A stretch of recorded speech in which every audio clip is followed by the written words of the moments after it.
কি প্রতিকূলতার মধ্যে এই পানুরিয়া অঞ্চল গৌরান্ডি এলাকায়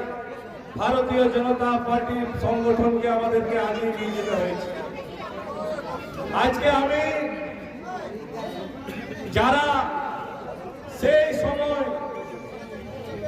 নিজের জীবনকে বাজি রেখে নিজের পরিবার পরিজনকে বাজি রেখে যারা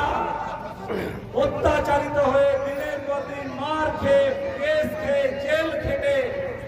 ঘর বাড়ি লুট হয়েছে, চোখের জল পড়েছে, মায়ের চোখের জল পড়েছে, ঘরের পরিবারের চোখের জল পড়েছে, সেই পানুরিয়া এই গৌরান্ডি অঞ্চলের সেই বীর ভারতীয় জনতা পার্টির কর্মী তাদের পরিবারকে আজকের অনুষ্ঠান